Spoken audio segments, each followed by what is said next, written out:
क्या बात है।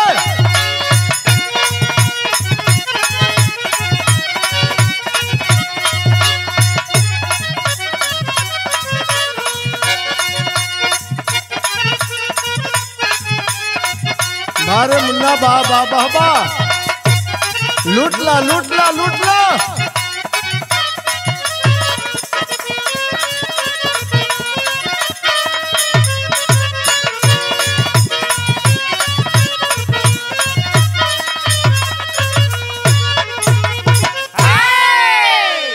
मेरे मित्रों, एक ऐसी विरहा गाने जा रहा हूं जो हिंदुस्तान ही नहीं पूरी दुनिया को यह घटना हिला दिया।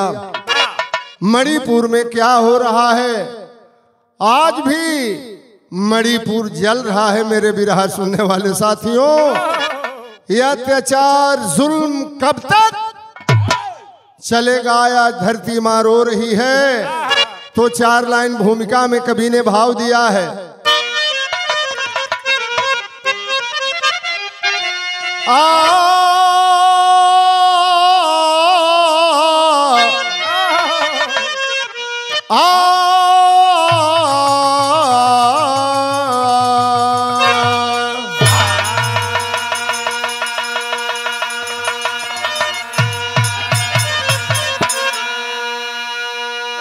महाभारत भारत अंदर हुआ क्यों, कभी सवाल करते हैं। महाभारत भारत अंदर हुआ क्यों, हे कृष्ण तुझको बताना पड़ेगा। लूटेगी इज्जत बहन बेटियों की, तो कलयुग में भी श्याम आना पड़ेगा। सीता सावित्री अनसुईया का भारत, आबरू इनकी मोहन बचाना पड़ेगा। राम निवास उजड़ा चमन हिंद का, तो न्याय से सींच करके सजाना पड़ेगा।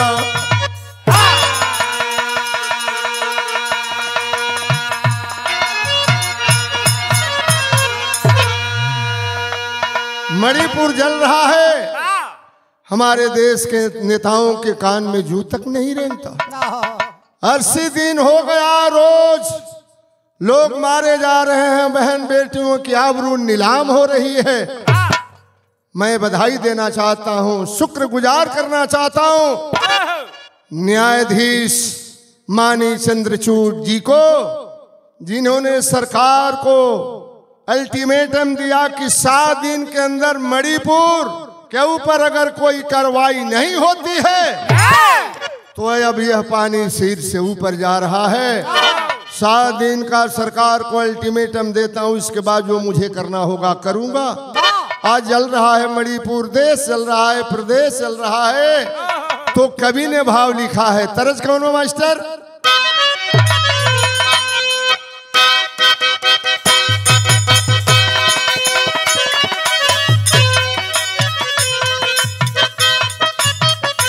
वाह वाह, प्रभु जी लिखने वाले कभी कभी ऐसी भोजपुरी की भी गजल लिख देते हैं। क्या लिखने वाले ने जान डाला है। काहे ये दिल के बीच में दरार हो गई,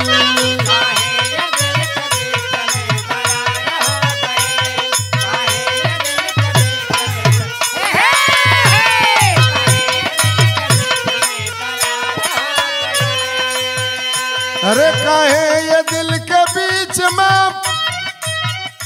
अरे दरार हो गई, काहे ये दिल के बीच में दरार हो गई। का भूल हमसे आज है सरकार हो गई।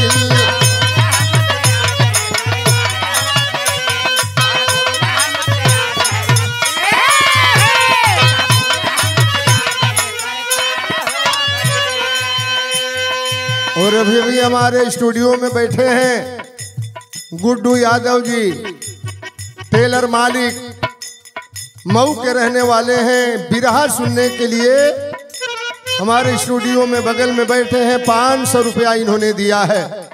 बहुत बहुत बधाई हो आपको। एक टेलर से 2 4 5 टेलर हो जाए, मैं यही भगवान से विनती करूंगा। लेकिन आज मणिपुर की दुर्दशा को देख करके कवि ने लिखा है, कभी ये देश सोने की चिड़िया था कहाता,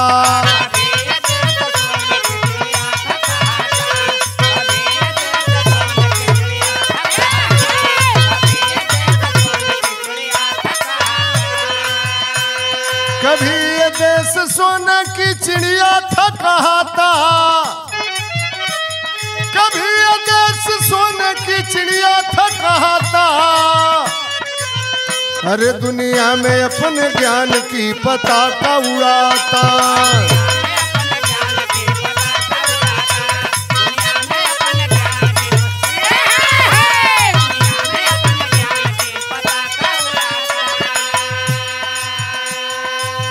कहाँ पे चूक हुई जल रहा वतन मेरा,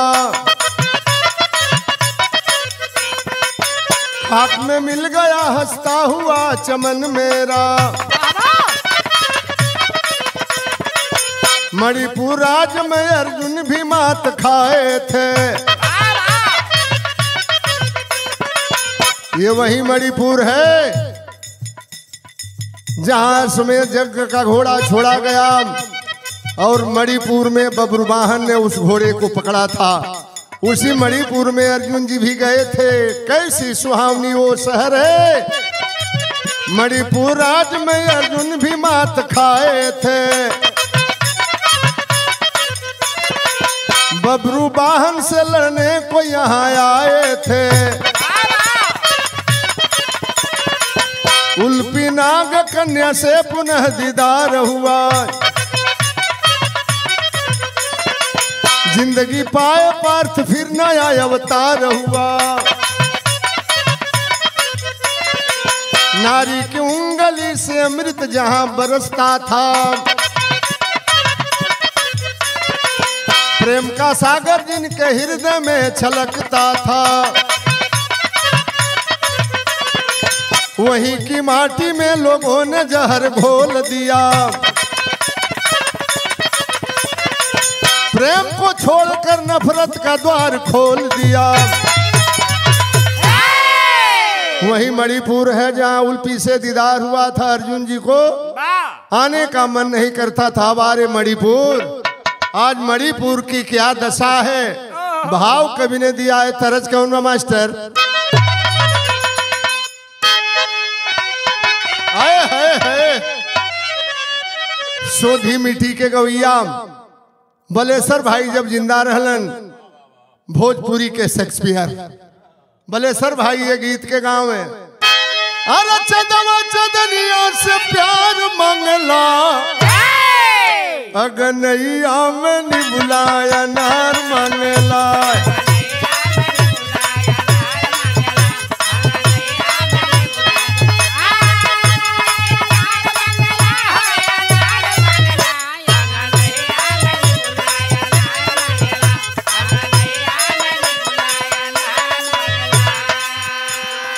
पुनः हमारे गुड्डू यादव जी टेलर मालिक आपके तरफ से ये 1000 रुपए का पुरस्कार स्टूडियो में बैठे हैं, मनोबल को बढ़ा रहे हैं। बहुत दीवानगी है गुड्डू बाबू, बहुत बहुत आपको धन्यवाद। मालिक सुखी रखे। तो भाव कवि ने लिखा है, बर गुलशन के जो की रखवार हुई है, कैसे बगिया में फूल तैयार हुई है।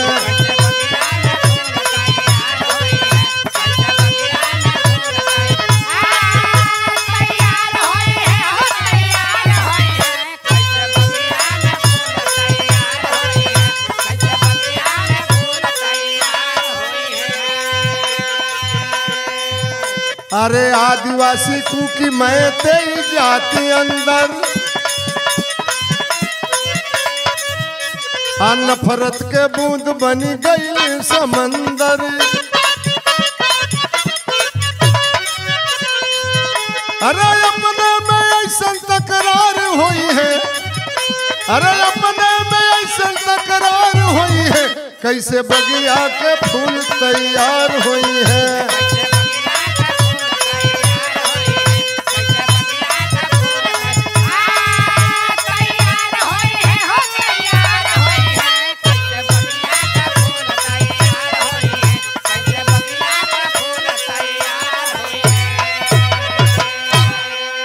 झगड़ा है मणिपुर में दो समुदाय के लोगों का। समुदाय कौन है? मैतेई और कुकी। कुकी आदिवासी लोग हैं वहां, और मैतेई नाम की एक वहां बिरादरी है। लफड़ा तो यहीं से शुरू हुआ, मैतेई और कुकी बिरादरी को लेकर के। क्या झगड़ा हुआ? यहां तरज बदल गई मास्टर।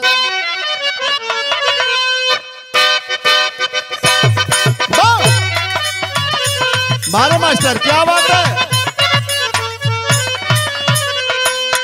अरे मोहरा बलमा छैल छबीला मैं तो नाचूंगी।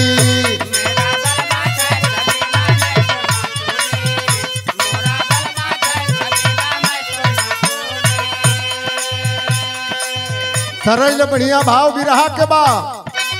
अरे लागल नफरत वाली आग मणिपुर रोवत बा।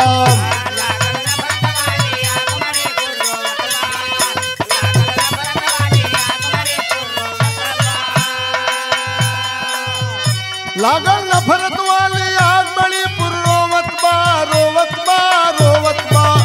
फूटल मानवता का भाग मणिपुर रोवत बा।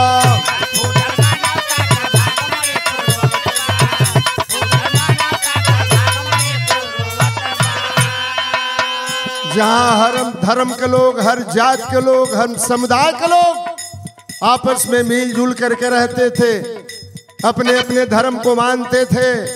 हर धर्म के मानने वाले लोग हर धर्म के मानने वाले लोगों के पास जाते थे। होली, दिवाली, रमजान, ईद साथ साथ मनाते थे।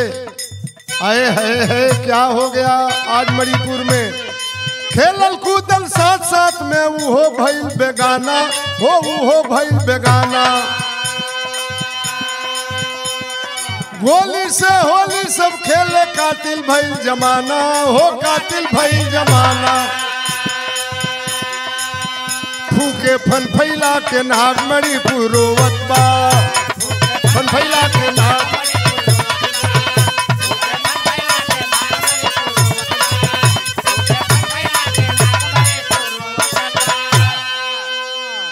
आज जात समुदाय को लेकर के मणिपुर में इतनी हिंसा भड़की, 300 से ज्यादा लोग मारे गए।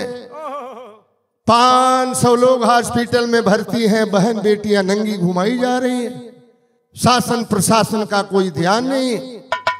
इंडिया टुडे के एंकर ने सवाल किया था वहां के सीएम से, एन बीरेन सिंह जी से। 80 दिन बीत गए, घटना पे घटना हो रही है, आपका कोई स्टेटमेंट नहीं आया। शर्मिंदगी होनी चाहिए वहां के मुख्यमंत्री को।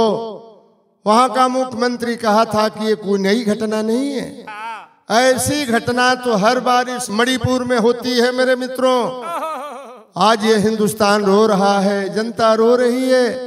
जहां धर्म संप्रदाय को लेकर के आगे भड़क रही है। मेरे मित्रों, यहीं से कहानी की शुरुआत करने जा रहा हूं। बिरहा में वो गीत बा। कौन गीत बा मास्टर?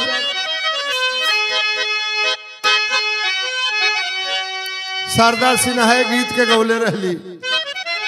अरे मोरे पिछुआरवा, अरे नीलवा के गछिया मोरी बलमुआ हो, मोर बलमुआ हो। नीला रंग चुनरी रंगादा,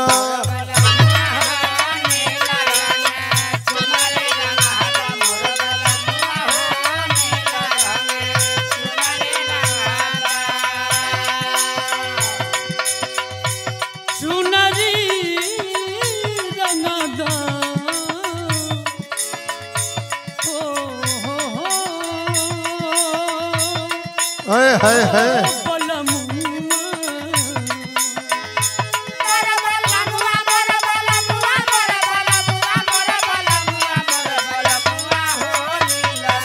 अरे चुनरी रंगादा,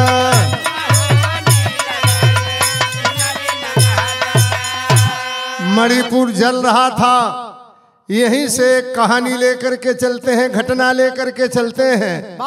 क्या विपिन बिहारी चांगपुर कर हवैया मोर बिरनवा हो, मोर बिरनवा हो, संग संग घूमे दोनों यार।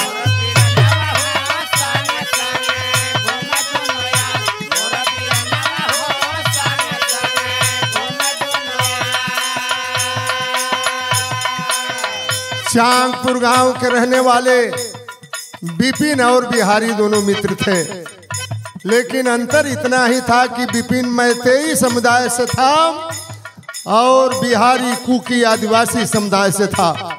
दोनों को साथ साथ रहना, घूमना, खाना पीना, सोना, राजनीति करना, पक्की दोस्ती थी और दोस्ती में किसी जात बिरादरी का सवाल नहीं होता। एक दिन विपिन के पिताजी की तबीयत खराब हो गई, लेके जाते रहले दोनों करवावे दवाइया।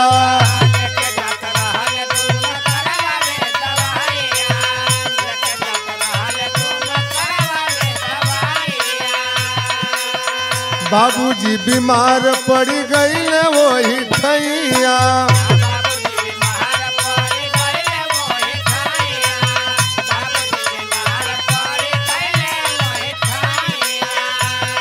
अरे विधन की हाथ बाड़ी, अरे किस्मत के नहीं मोर बिरनवा हो, मोर बिरनवा हो, करी है उपैया करता।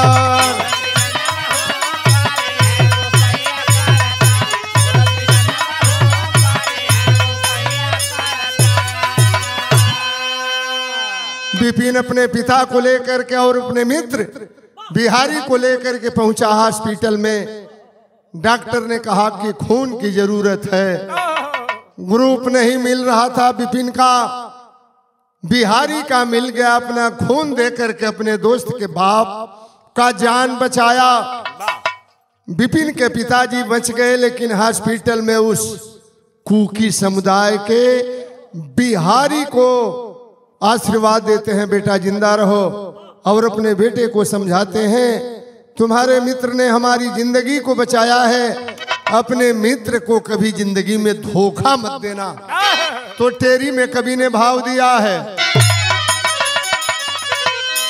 अरे निभैया सब दिन यारी बचवा, कबहू समय मिली तो कर्जा लाल चुकई है, अरे चुकई है, अरे चुकई है। दोस्ती का मिसाल कायम कर दिया वह बिहारी। तो भाव कवि ने लिखा है कि जन्म से शूद्र ब्राह्मण न कोई है होता, झूठे फर्क मानव मानव में करते, राजनीति वाले हैं नफरत बढ़ाते, मगर कष्ट में भोले भाले हैं सहते। लाल ही खून दोनों का होता है यारों, खून लाल होता है, लाल ही खून दोनों का होता है यारों। पहचानोगे कैसे कुछ तो बताओ, स्वयं अपने उजाड़ो न इनको, बहुत है रुलाया ना अब तो रुलाओ। 4 मई सन 23 की बेला, घर पे बिहारी था बैठा अकेला, हुआ ब्रेन हेमरेज गिरी झट से माता, रोता बिहारी क्या लिखे विधाता। अपने मित्र के बाप के जान को बचा लिया। विपिन चला गया अपने घर पे, बिहारी चला गया अपने घर पे, लेकिन विधि के विधान को कोई टाल नहीं सकता। 4 मई को बिहारी के माताजी का हार्ट अटैक कर गया, सांस चल रही थी। अपने बहन को लेकर के रोते हुए गाड़ी में बैठा करके ले जाता है हॉस्पिटल में दवा कराने के लिए। जब जाता है तो उस समय का भाव कवि ने लिखा है, चला है दवा को मंगा करके गाड़ी, संग में विपिन भी बढ़ा है अगाड़ी। मित्र मैं अपने माता को लेकर के जा रहा हूँ, सुना है वह विपिन जिसके बाप के लिए अपना खून दे करके मेरे बाप को बचाया था। कहा चलो मित्र मैं भी आ रहा हूँ। दंगा फैला था मणिपुर में, सड़क पर लोग मारे जा रहे थे, बहन बेटू की आबरू नीलाम होती जा रही थी। उसी भीड़ में जब अपने माँ और बहन को लेकर के बिहारी पहुंचा है, विदेशिया में कवि जी भाव लिखलन। भीड़ बरियार घेरली अरे रहिया में गड़िया के, थर थर कापेला बिहारी तीछनवा, हथवा के जोड़ी के बिहारी कहे बतिया हो, लेकिन नहीं सुने बाती पापी दुश्मनवा। गड़िया जराई दियल अरे माई के मुआई दियल, बहिनी की तनवा से खींचले बसनवा। नंगी घिसिरावे लगले अंगूरी बीरावे लगले, बिहारी के मारे लगले अब तब परनवा। सामुदायिक दंगा मारने लगे, बिहारी को गाड़ी फूंक दिए। उसकी बुढ़िया माँ को इतनी मार मारे, इतनी मार मारे, सड़क लहूलुहान हो गया, दम तोड़ देती है वह बूढ़ी माँ। देखता है वह बिहारी, मेरी बहन को नग्न कर दिया तताइयों ने, सड़क पर नचा रहे हैं। उसका शरीर का कोई अंग ऐसा बाकी नहीं था जिसको आतताई छू नहीं रहे थे। शरीर के हर अंग को छू रहे थे, आंखों से देख रहा था वह बिहारी। लाठी डंडा बरसा रहे थे, अब लगा कि प्राण निकल जाएगा। उस समय का भाव कवि ने लिखा है, गीत बदल गई मास्टर।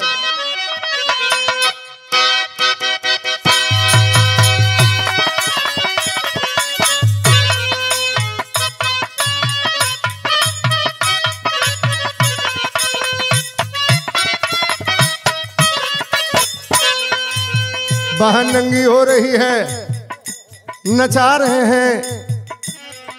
एक भाई अपने बहन को देखकर आंखों में आंसू लेकर के रो रहा है। तरल बढ़िया भाव बा मास्टर बिरहा के।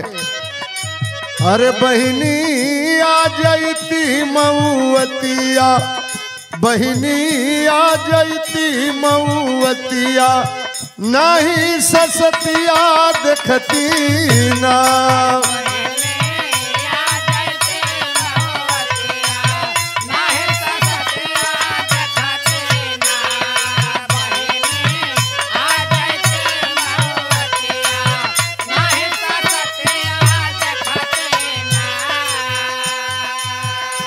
बहन भाई के सामने आज बहन की आबरू लूटी जा रही है। भगवान द्रौपदी का चीरहरण हो रहा था। द्वापर में आप नंगे पांव दौड़े थे द्रौपदी की आबरू बचाने के लिए। बहन रो रही है, मेरी आबरू बचा लो प्रभु। लेकिन कह रहा है वह बिहारी, अरे कैसन लोगवा आज हो गईल, हिंसक जानवर से भी भइल।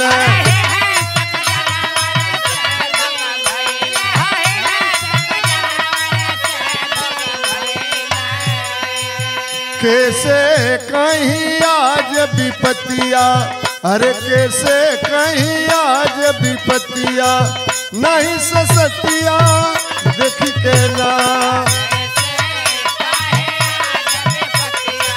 नहीं ससतिया देखती ना।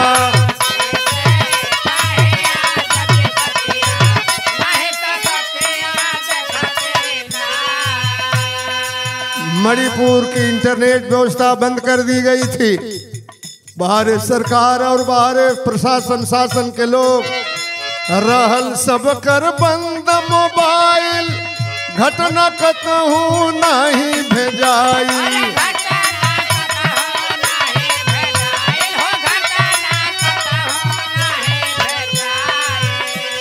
अरे जुल्मी जुल्म करे दिन रतिया, जुल्मी जुल्म करे दिन रतिया, नहीं ससतिया देखती ना।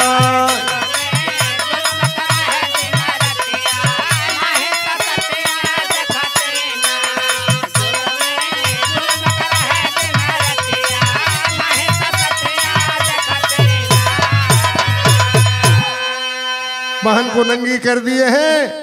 भाई रो रहा है, तब तक पीछे से विपिन पहुंच जाता है। बिरहा में तरज बदल गई मास्टर। आए है बारे अमरनाथ, तरज ते घरी बहुत गवाता। छोड़ा ऊपर हम टीका टिप्पणी ना करब, लेकिन पहले के हमनी के बिरहा में गाई जा। पातर राम जी के छोड़ा ऐसे बढ़िया बिरहा के भाव बा कि रोवेला विपिन नहीं, अरे आवेला चयन रामा।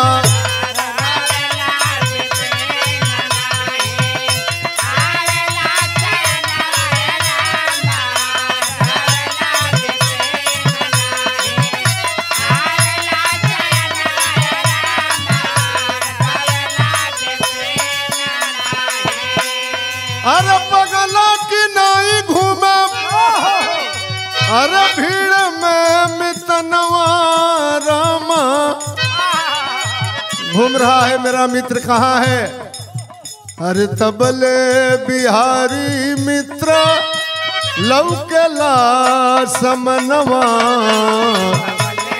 बिहारी मित्र लौकेला समनवा।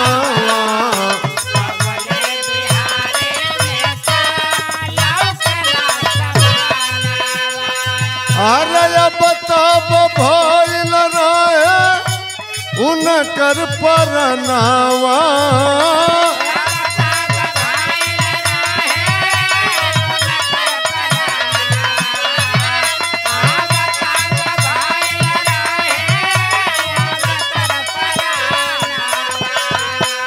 विपिन पहुंचा, देखा अपने दोस्त की हालत को। बिहारी क्या हो गया? क्या तुम्हारे साथ ये हो रहा है?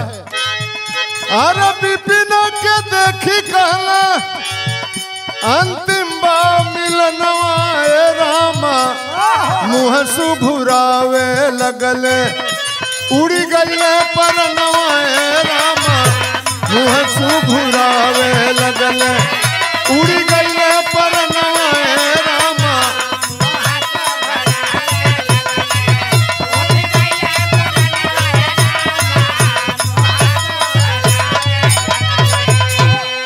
कहा बिहारी मित्र, तुम्हारे बाप के लिए मैंने अपना खून देकर के जान बचाया। अब तो मैं इस दुनिया से जा रहा हूँ। माँ मर गई और आतताई मेरे बहन को नंगी करके उसकी आबरू लूट रहे हैं। शासन प्रशासन मौन है। देखा है जब इस हालात को विपिन लाठी लेकर के कूद पड़ा आतताइयों के ऊपर। तभी रहा में वो तरज बदल गई मास्टर। अरे गजब भर के गुजारिया गजब कर हो।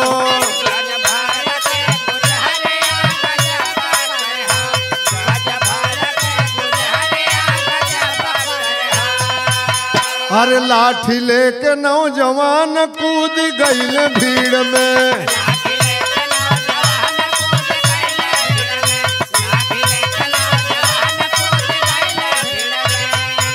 अपने दोस्त के करन वहाँ जूझल भीड़ में। लाठी लेके नौजवान वहाँ कूदल भीड़ में।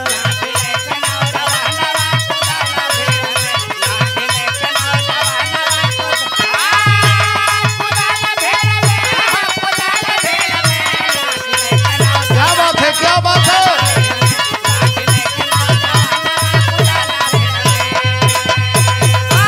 अपने दोस्त के लिए वह विपिन लाठी लेकर के कूद पड़ा आतताइयों के सामने। 3 जना के दिहल मार के गिराई। अतवले नंगी बहिनी समनवा गईली आई। मार लज्जा के नयनवा झुकल बा भीड़ में। अपनी दोस्त के करानवा जुझल बा भीड़ में।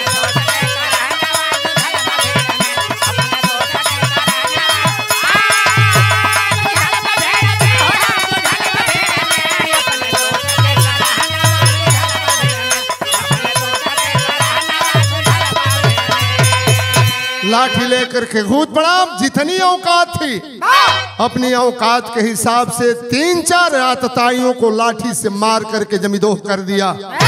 अकेला था, दोस्ती का तो फर्ज निभाया मेरे मित्रों, लेकिन हजारों हजारों आतताइयों के सामने एक अच्छे इंसान की क्या चलेगी। पहपट में कवि ने लिखा है, अरे लगी है गोली गिर पड़ा सैलानी माँ के आंचल में, खून से लिखा ऐसी गजब कहानी माँ के आंचल में।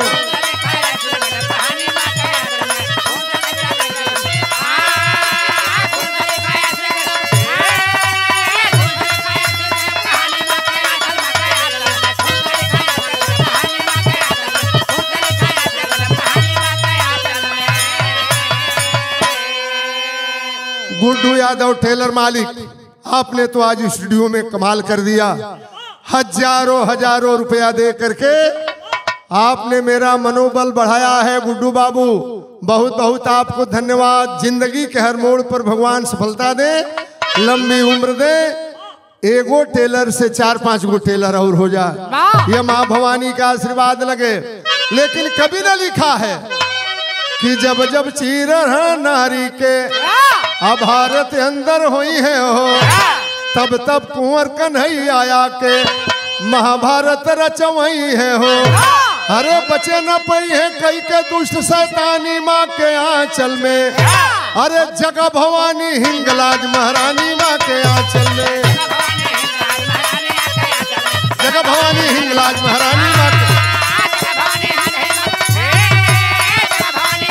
महारानी माँ के आंचल में, जगह भवानी हिंगलाज महारानी माँ के आंचल में।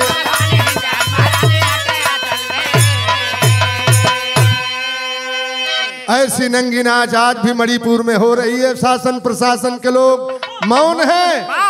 पत्रकारों ने पूछा हमारे देश के प्रधानमंत्री से, 80 दिन बीत गया, प्रधानमंत्री नहीं गए मणिपुर में। उनका एक छोटा सा 26 सेकेंड का स्टेटमेंट आया था कि मणिपुर की घटना से मैं बहुत आहत हूं, कातिलों को घोर से घोर सजा दी जाएगी। अरे आप चले गए होते, स्टेटमेंट देने से क्या होगा? तो भाव कवि ने आल्हा में लिखा है,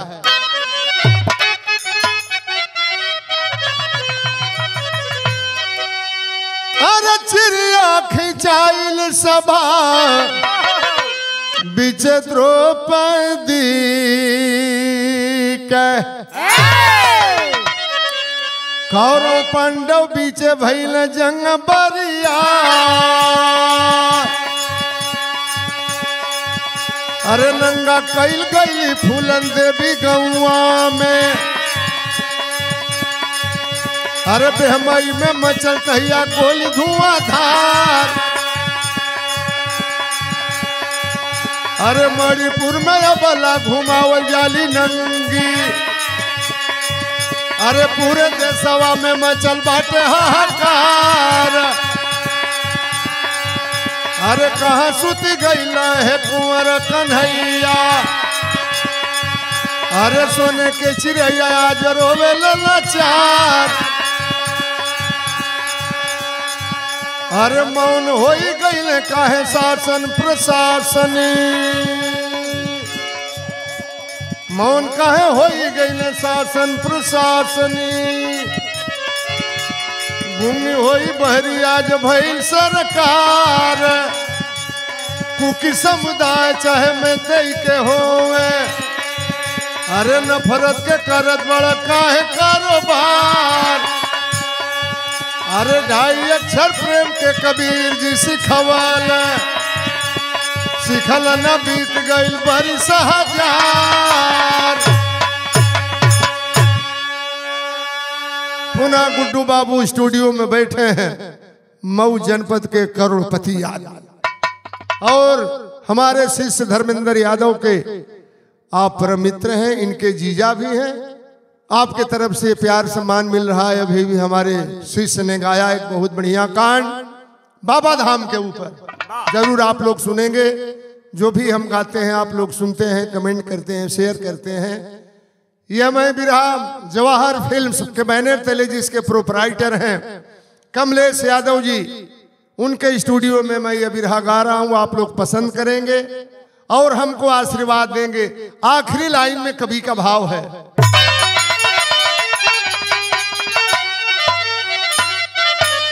अरे जो की जइबा भैया सूती, किस्मत तोहरो एक दिन फूटी।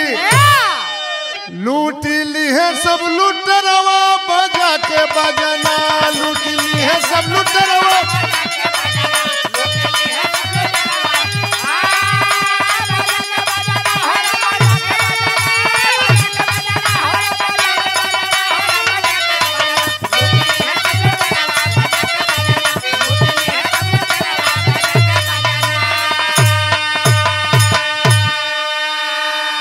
अस्सी दिन तक जला मणिपुर लिया खबर ना कोई। एक माह बीत गया तब कहा पुलिस थी सोई। कोई भेजल ना संदेशवा बजा के बजनम।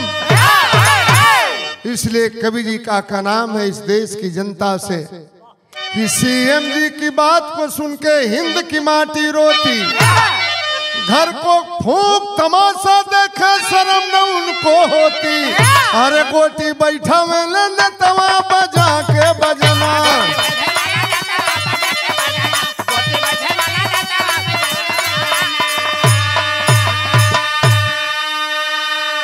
अपनी अपनी जाल बिछा रहे हैं देश के नेता।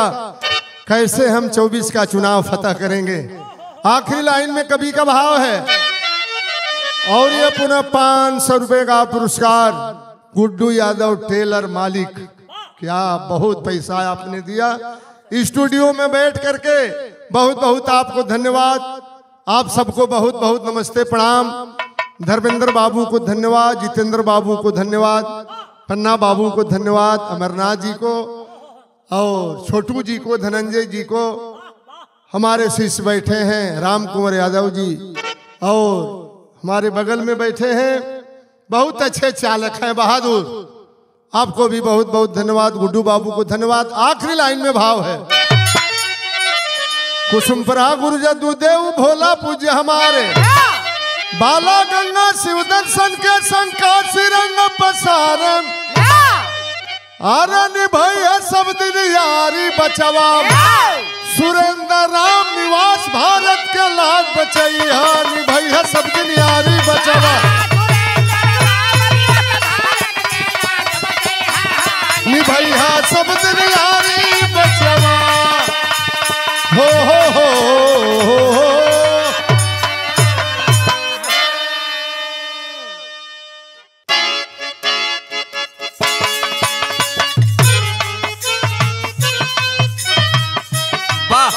वाह बारे अमर भैया।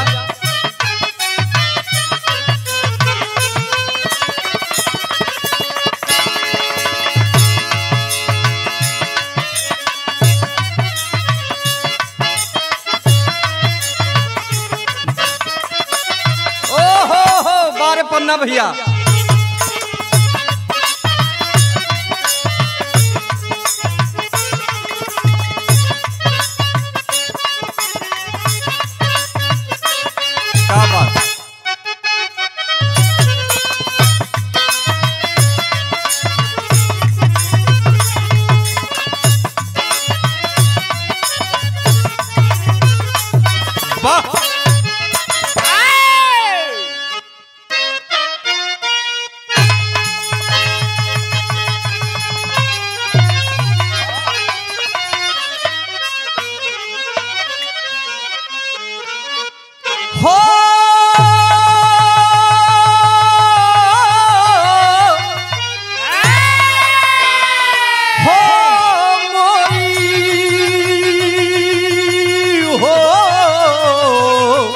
अरे मोरे रामा हो राम।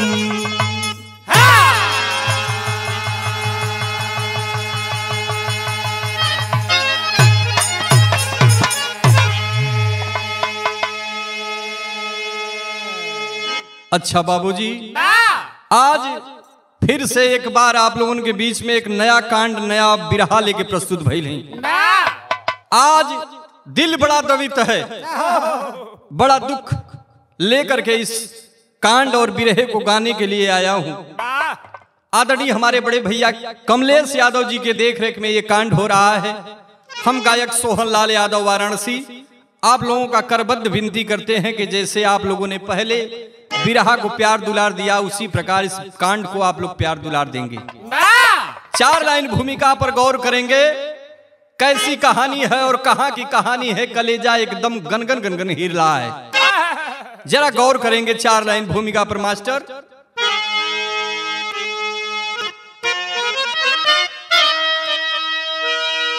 रो रही है धरा, रो रहा ये गगन,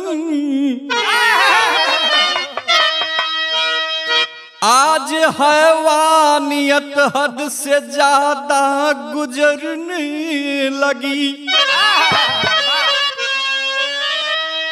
मान सम्मान सबका हुआ है हनन, लोहिया गांधी की गरिमा तरसने लगी। बाबा साहब मनौता हुई है दफन, टूट कर हार से हार पुष्प झरने लगी। क्रांतिकारी जो नेता सजाए सुमन, कभी महेंद्र कलम गम में रोने लगी।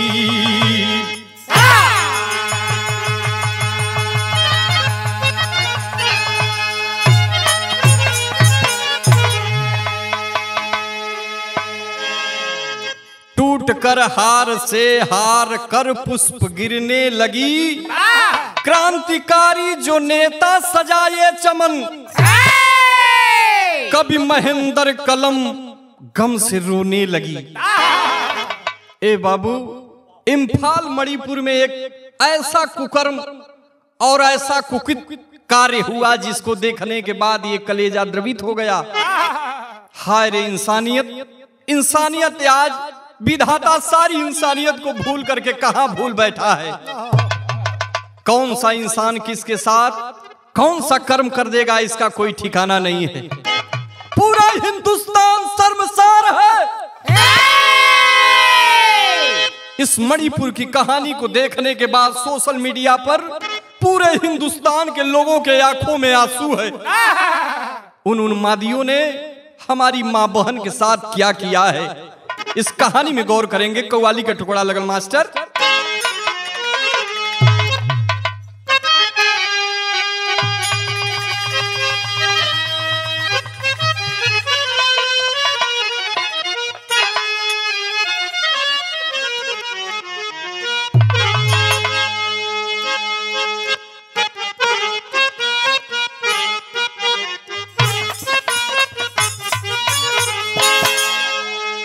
कोई आशिक कोई मासूका से कहता है कि हमारे जिंदगी में तो एक जीवन की कोहनूर बन के आई हो।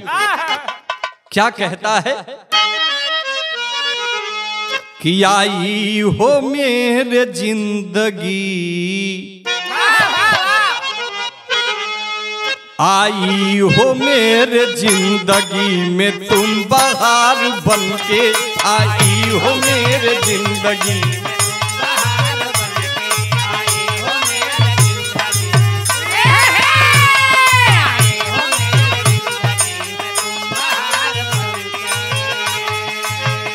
मेरे दिल में यूं ही रहना है,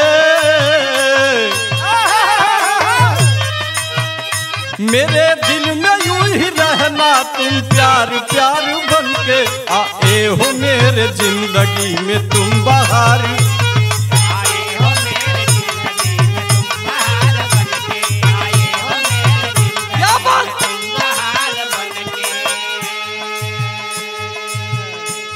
लेकिन ऐ विधाता, ये कुकृत्य देख करके लोगों का कलेजा द्रवित है। विधाता, आज लोगों की मानसिकता में कैसा जहर घुल गया है। कवि की कलम लिख रही है। क्या लिख रही है मास्टर?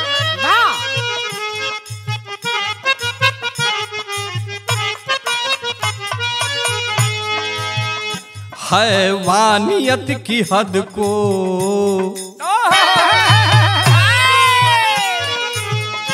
हैवानियत के हद के तुम पार कर गए हो, हैवानियत के हद को तुम पार कर गए हो।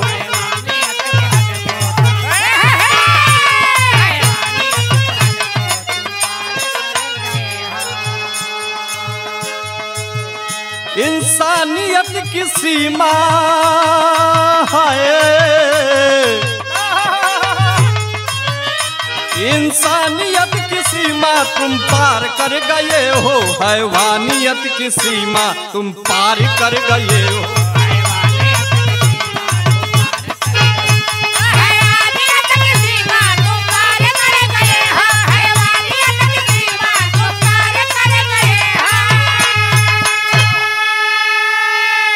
वाह ए बाबू, जैसा कि सोशल मीडिया पेपर अखबार के द्वारा आप लोगों ने देखा कि मणिपुर में दो गुट के झगड़े में एक परिवार पीस करके एकदम जिंदगी उसका बेकार हो गया।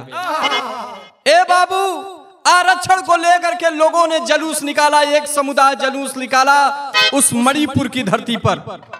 मणिपुर की धरती पर जब जुलूस मार्च निकालते हुए लोगों के बीच नारा लगाते हुए उस गांव के करीब पहुंचे हैं, मैतेई समुदाय के लोगों ने जुलूस निकाला और विरोध जता रहा है सरकार के प्रति कि आरक्षण कैसे दिया गया। लेकिन दो समुदाय है, एक तरफ से मैतेई समुदाय जुलूस मार्च कर रहा है उस क्षेत्र में और दूसरा कुकी जनजाति के लोग अपने घर में दुबके हुए हैं, डरे हुए हैं कि ये लोग जुलूस निकाल रहे हैं, घर के बाहर मत जाओ अन्यथा झगड़ा होगा। हाथ में लोग AK-47 लेकर के तमंचे के साथ लैस हैं, लोगों के साथ नारा लगा रहे हैं और कुकी समुदाय के लोग घर में दुबक करके छुपे हुए हैं कि अगर विरोध किया जाएगा तो झगड़ा हो जाएगा। ए भैया, उसी कुकी समुदाय के लोग घर में दुबक करके बैठे हैं, लेकिन ये मैतेई समुदाय के लोगों ने कुकी समुदाय के ऊपर धावा बोल करके उनका घर जलाना शुरू कर दिया, टीवी टेलीविजन तोड़ना शुरू कर दिया, गाड़ियां फूंकना शुरू कर दिया। लोग एकदम दहशत में हैं कि आखिर अब हम लोगों का जान बचाना दूभर हो गया है। उसी कुकी समुदाय के एक परिवार ने, जिस परिवार में 5 लोग हैं, घर छोड़ करके भागना चाहते हैं जंगल की तरफ, लेकिन उसी कुकी समुदाय के लोगों ने पकड़ करके उनके ऊपर ऐसा अत्याचार किया कि पूरा हिंदुस्तान शर्मसार है। कहानी की शुरुआत होती है, आए नजम लगल मास्टर।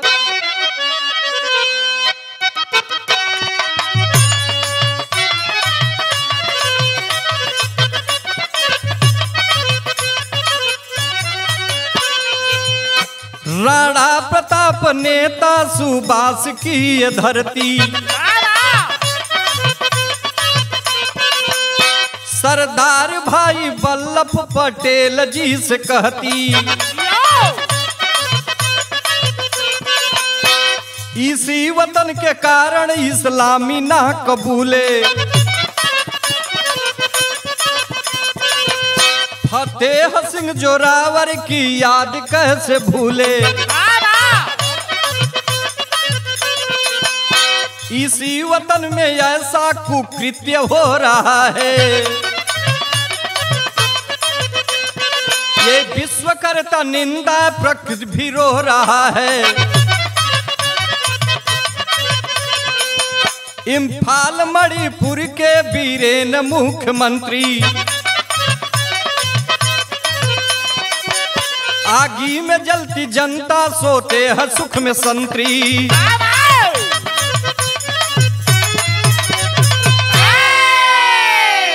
ए भैया, आज मणिपुर इम्फाल में ऐसा कारनामा, ऐसा अंजाम दे दिया पापियों ने कि आज पूरा हिंदुस्तान शर्मसार है, रो रहा है।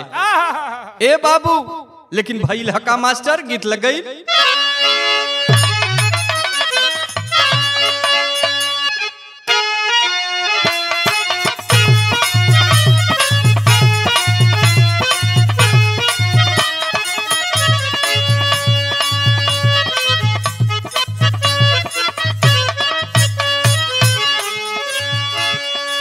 कोनो आशिक अपना मासुका के देख के कहलस कि चेहरा का उदासी तोहरे का कहत बा, काहे तोहर चेहरा उतरल बा। आशिक कहले बा का, अरे बाटे ये जान तोहर चेहरा उतर,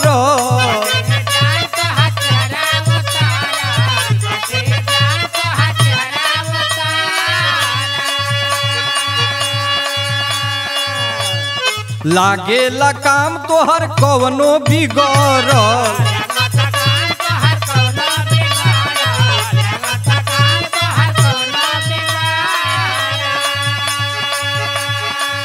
मुंह खोला न बताव परेशानिया,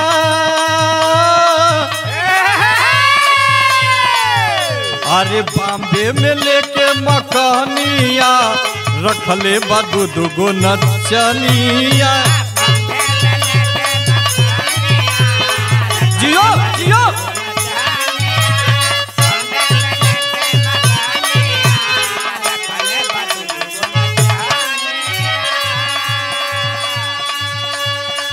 ई तो गीत बा, लेकिन पूरे थौबल जिला में एक दहशत का भाव बा। कैसे मास्टर?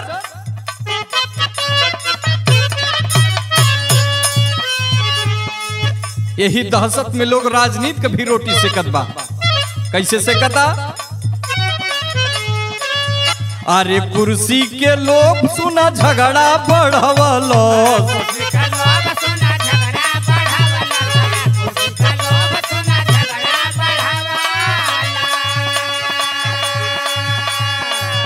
अरे तीन समुदाय में रगड़ा बढ़वलो,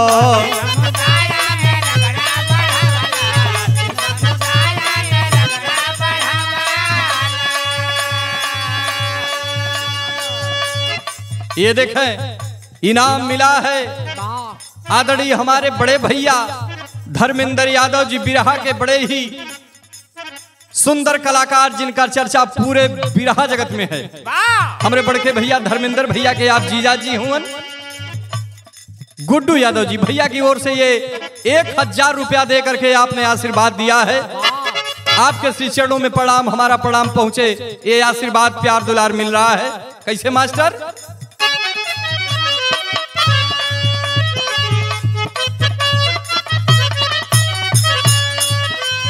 अरे कुर्सी के लोभ सुना झगड़ा बढ़वलो,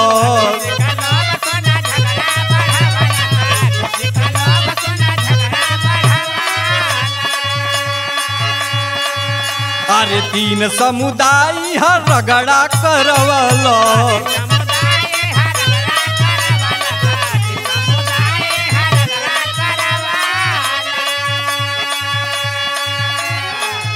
अरे सत्ता के लोभी तब जहरावा,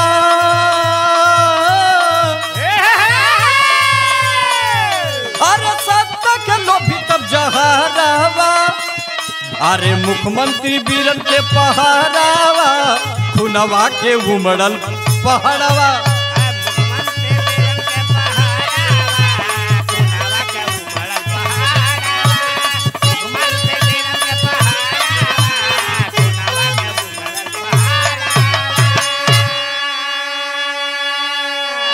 इतनी निंदनीय घटना मुख्यमंत्री वहां के एन बीरेन जी, जो यहाँ के वर्तमान मुख्यमंत्री हैं, ये घटना 3 मई से चालू हुई। 4 मई को ये नरसंहार का घटना वहां पर हुआ है।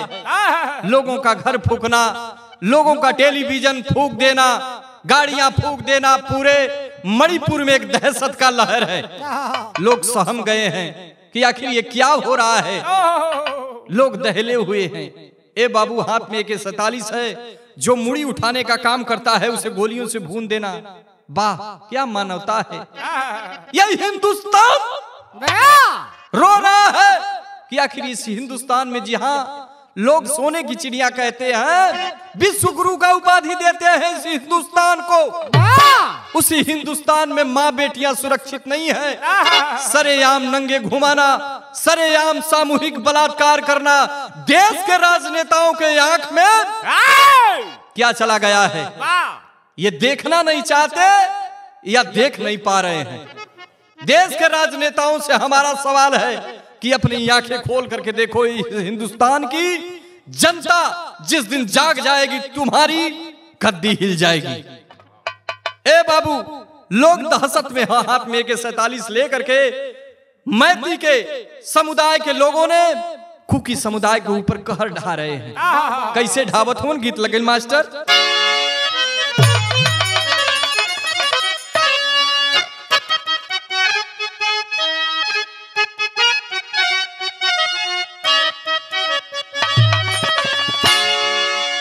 बड़ी पुरान गीत है, उस्ताद लोग गावेलन। कैसे गौलन भैया कि माटी खाने गईली, अरे वही रे माटी खाना लरतयावे, लारे जो बनावा लरतयावे, लारे जो बनावा।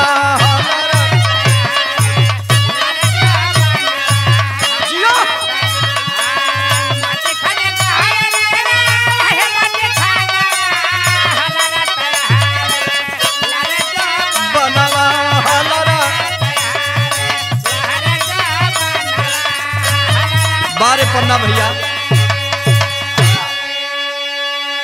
ए भैया इत गीत रहल, लेकिन ये गीत पर खुश होकर के हमारे बड़े भैया बहादुर यादव जी, ड्राइवर साहब, बोलेरो के ड्राइवर साहब, हमारे बड़के भैया धर्मेंद्र भैया जो बिरहा के स्टार कलाकार हैं, कोपागंज से आदरणीय हमारे बड़के भैया की ओर से ये पुनः पुरस्कार 500 रुपए का पुरस्कार।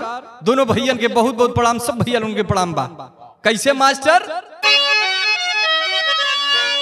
बिरहा में भाव हो, मैतई समुदाय के लोगों ने हाथ में AK-47 लेकर के कुकी समाज के ऊपर धावा बोलते हैं। कैसे बोलते हैं कि AK-47 लेके अरे घेरल मकानवा लसिया पर गिर होता लसिया लसिया पर गिर।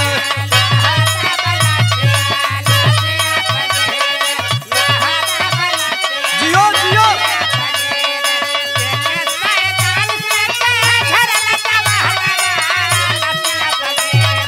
लाहो लसिया पर गिर।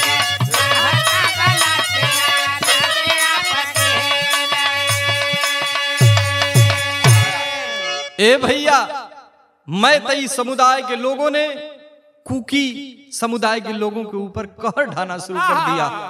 हाथ में AK-47 लेकर के जो विदेशी हथियार है, अपने ही भाई के ऊपर एक भाई गोली चला रहा है, गोली चल रही है, तड़ तड़ तड़ तड़ गोलियां चल रही हैं और कुकी समाज के लोग गिर रहे हैं। ये हालात देकर के पूरा हिंदुस्तान रो रहा है कि एक भाई के ऊपर गोली चला रहा है, ये हमारा हिंदुस्तान कहां जाएगा। लेकिन अंतरा का भाव हो,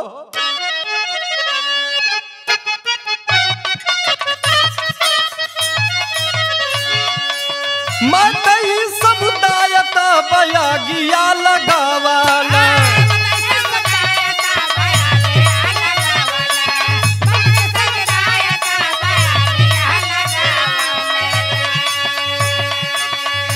अरे घरवा के छोड़ कुकी बनवा में गई।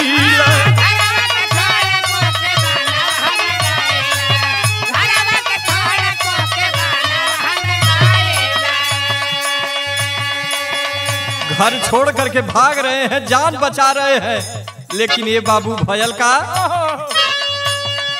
अरे बनवा में घेर पापी जाके दुश्मनवा लसिया पगीर लाहो तब लसिया लसिया पगीर।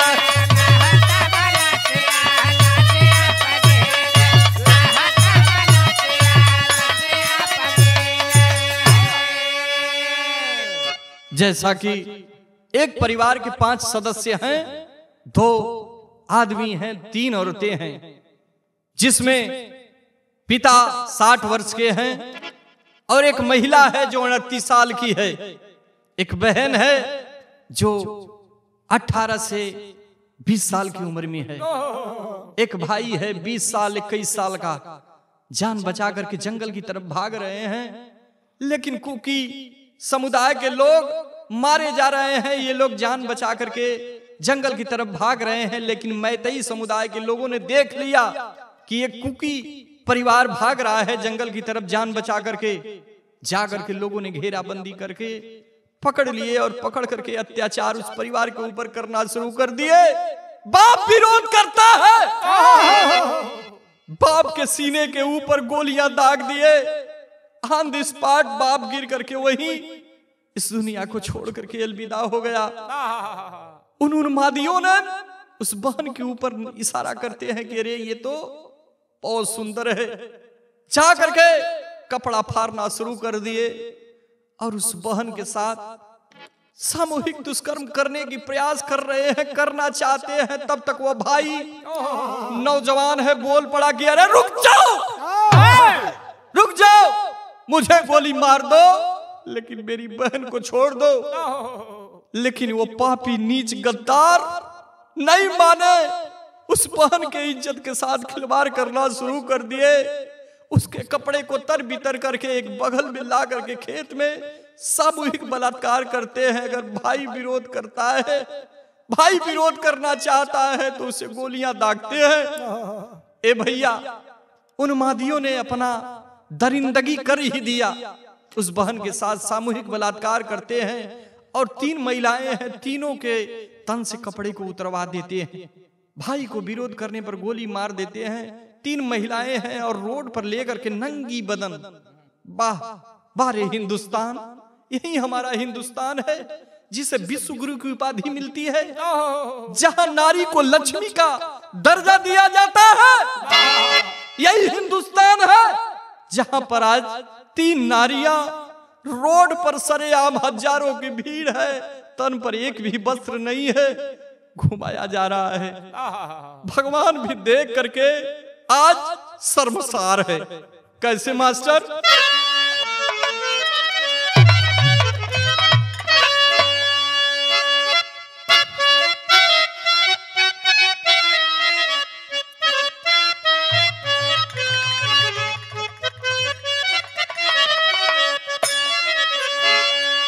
पांचों परिवार को पकड़े हैं, उनके साथ अत्याचार करना चाहते हैं, घुमा रहे हैं, लेकिन सब रो रहे हैं। जो महिलाएं बची हैं रो रही हैं कि भैया हमें कोई कपड़ा दे दे जो मुझे तन ढाक ले। लेकिन सारे लोग खड़े थे, हजारों के लोग लाइन में लोग खड़े थे, लेकिन सब मुंह फेर लेता था। वो महिलाएं देख करके अपने आप में शर्मसार हैं। कह रही हैं क्या? रो रही हैं वो महिलाएं, लेकिन गीत यहाँ बड़ी बढ़िया हम माता बहन लोग गावेली। क्या गावेली? अरे गंगा माई के ऊंची अड़रियानु हो, जहवा बैठ भगवान। लेकिन वो महिलाएं चारों तरफ देख करके रो रही हैं। अरे भैया लोग देईता, भैया लोग देईता चदरियनु हो। हे भैया कोई वस्त्र दे दीजिए जिससे मैं अपना इज्जत समेट सकूं। लेकिन सारे लोग मुंह फेर लेते थे। वह बहन रो करके कह रही है क्या? अरे भैया लोग देईता, अरे चुनरियनु हो, जाले इज्जत हमार।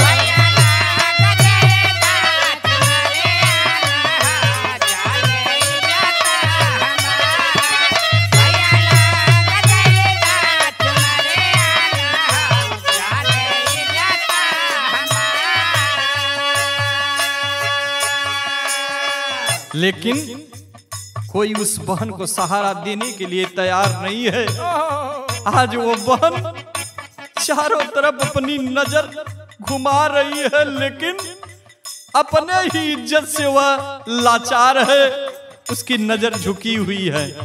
लेकिन भयल का उम्र कितना वो बहनिया कह, जरा गौर करो।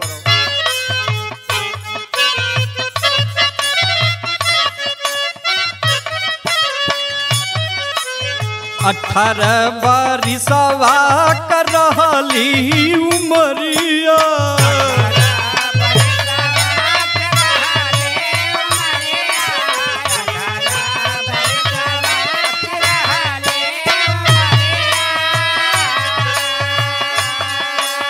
कपड़ा उतार नंगा कैलून मदिया,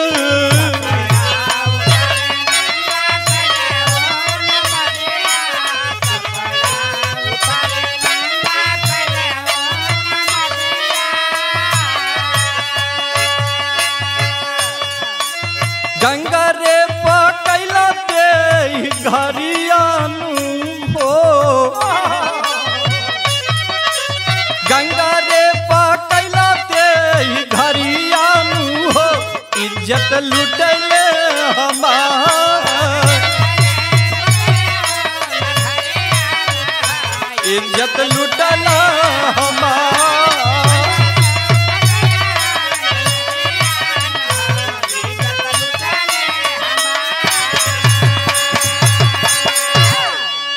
लेकिन कोई नजर नहीं उठा रहा है।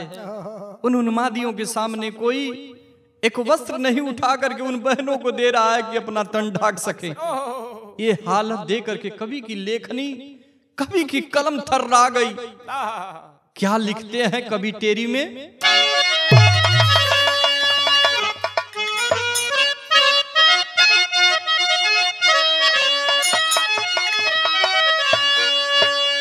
अरे मोरे राम की आजादी होया आजादी, आज आगी में जर रही, व्यवस्था बिलख रही, सभ्य से है मनुवादी। अरे मनुवादी, अरे मनुवादी, व्यवस्था बिलख रही, सभ्य से है मनुवादी, आजादी आज आगी में जल रही।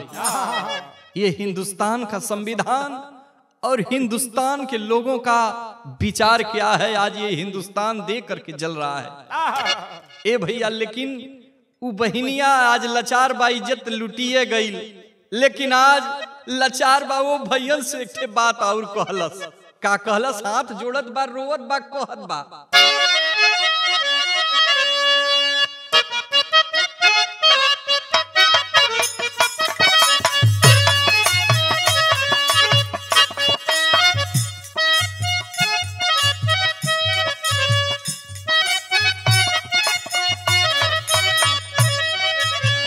मौसमी गीत बा, माता बहिन लोग गावेली।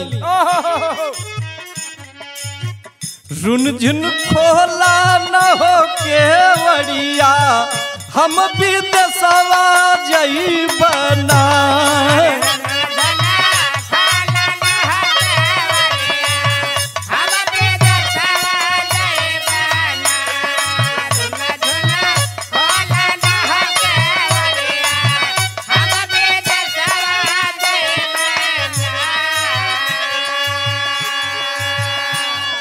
मेहरारू कहत बा कि तू विदेश जइबा, तो एक ठे हमार बात सुन ला।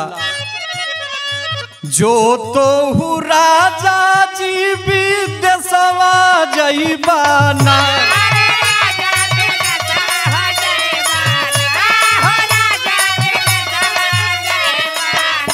ये राजा विदेशवा जइबा ना,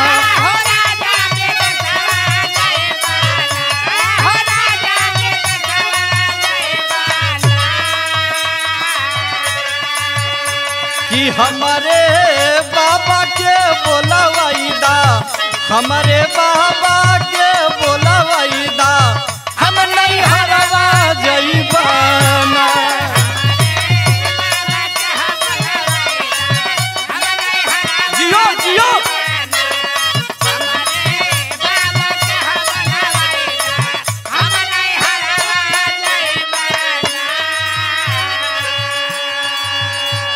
लेकिन इत गीत है आप लोगों के आनंद खातिर, 2 लाइन कुछ हो जाला। लेकिन वह बहन जो आज अपने इज्जत को लेकर के मजबूर है, पूरे उस जिला के लोगों की तरफ इशारा करके कह रही है, क्या कह रही है? थौबल के भैया मोर पुकरिया सुनबाना,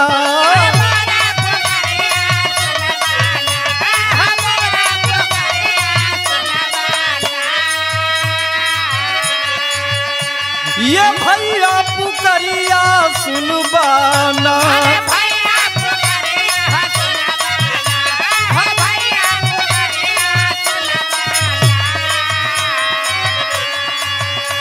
कि हमारी लूटल होई जतिया, कि हमारी लूटल होई जतिया, कोई गोहरिया सुनिलाना।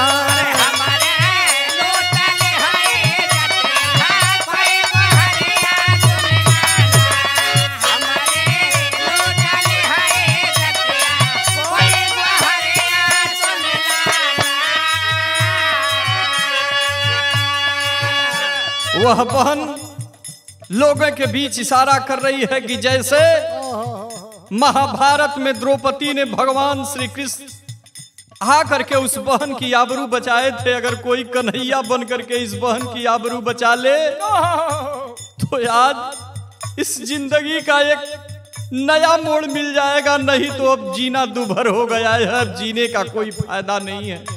मेरा भाई भी मारा गया, कहत बा बहन का कहलस कि भाई के मरला हमारे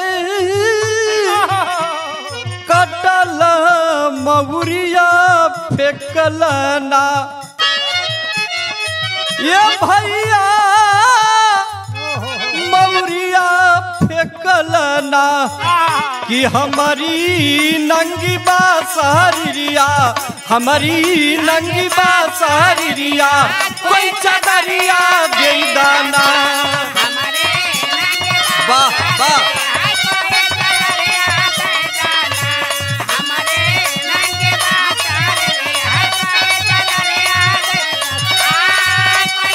जियो जियो भैया।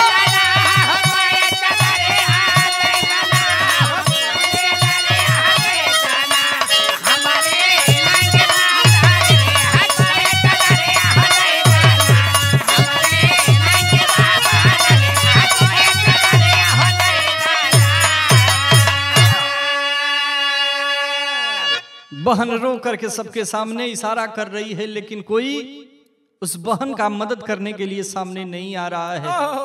आखिर बहन की असमत लूट ली गई। आज 1 किलोमीटर तक रोड पर नंगा घुमाया गया तीनों महिलाओं को। पूरा हिंदुस्तान ये टीवी टेलीविजन के माध्यम से देख करके शर्मसार है कि आखिर ये क्या हो रहा है।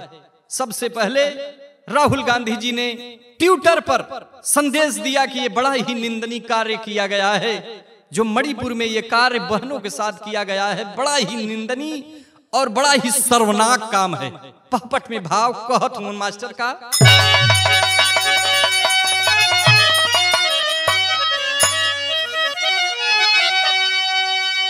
सबसे पहले राहुल की जिक्रिया सुन लाए बाबू, अरे सबसे पहले राहुल की जिक्रिया सुन लाए बाबू, अरे गृह मंत्री के आवे नहीं लजिया सुन लाए बाबू।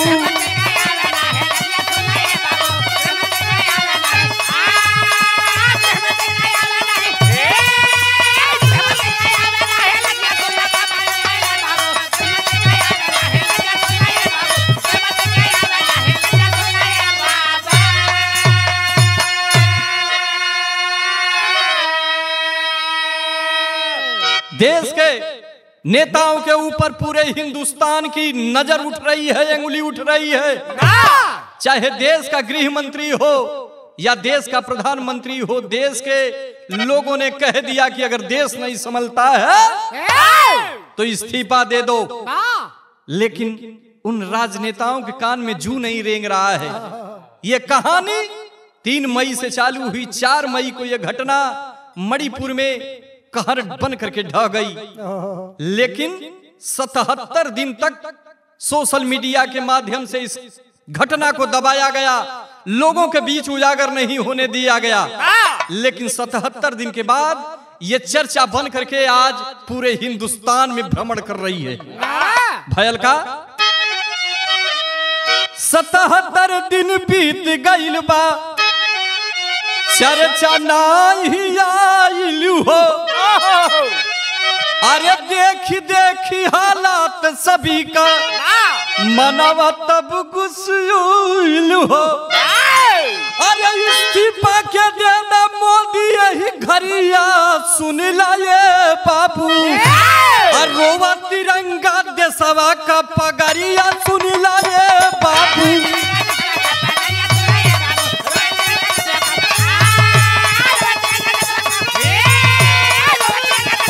जियो जियो जियो।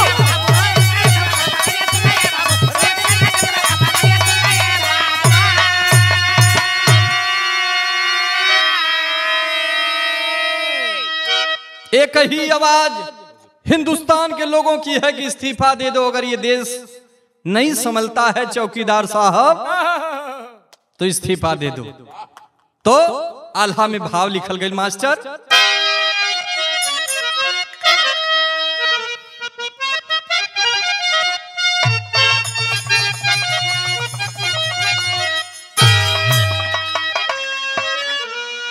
कि खुनवा से सींच के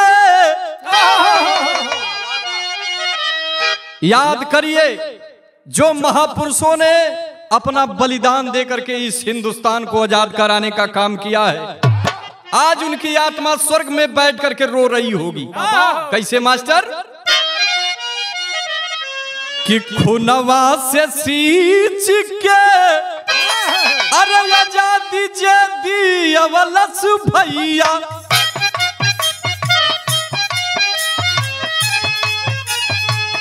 अंग्रेजन से लड़के मरले जंगे मैदान।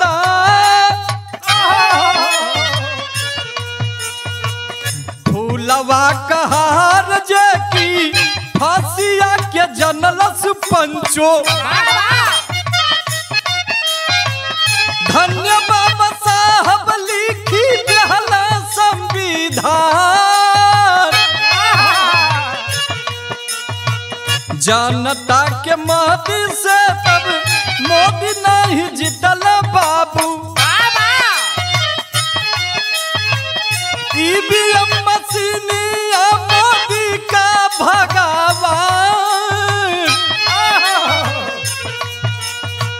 बाझवा न जाने कबो प्रसवाला पीरवा भैया।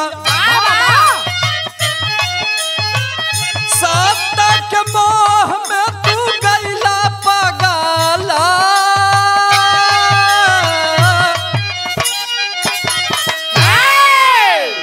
आज देश का जनता क्रोध में बा, गुस्से में बा।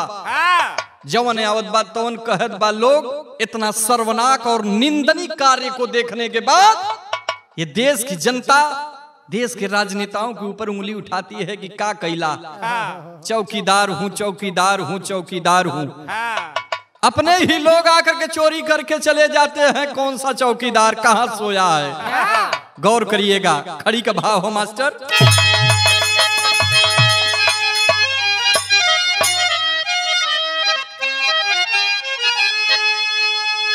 गजदंत सा भाषण देके भरमायल हाला। अरे अपने हाथ से वतनवा जाना देहाला।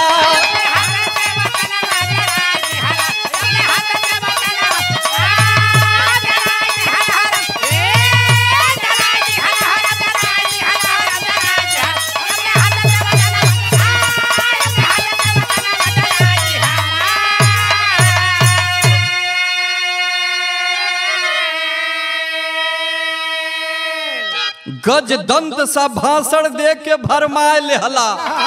हाथी का दांत जेके कहल जा। गजदंत सा भाषण दे भरमाए लेहला, अपने हाथे से वतनवा जलाए दिहला। वाह। लेकिन उन दोषियों के ऊपर कवि की लेखनी लिख रही है क्या मास्टर? मणिपुर के दोषिन के फांसी नहीं चाहिए, अरे हाथ पैर काट उनका कैदा तबाही।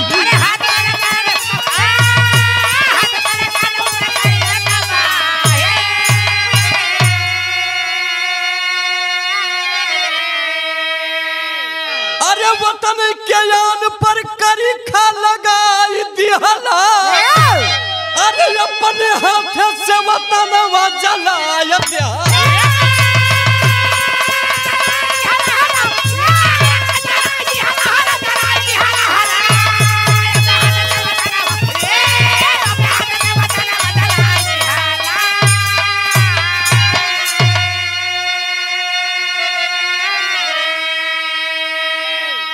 जो मुख्य आरोपी है उसे 20 चौराहे पर या तो फांसी झुला दीजिए या तो उसका हाथ पैर काट करके उसका विध्वंस कर दीजिए। ए भैया, मुख्य आरोपी के रूप में आज कौन सा शख्स है उसका नाम जरा गौर करेंगे आप लोग।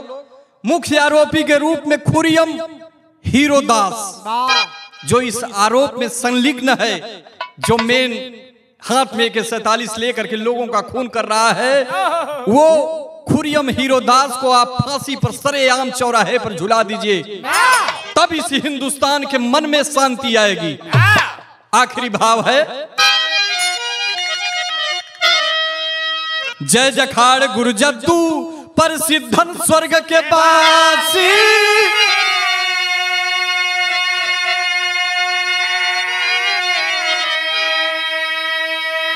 अरे श्री नारायण सुरेश कवि, अरे बसते आज बेलासी।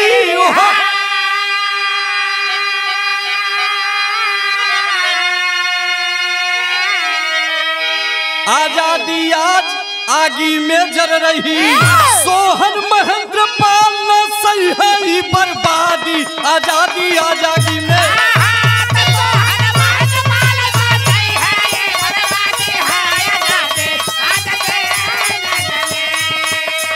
हो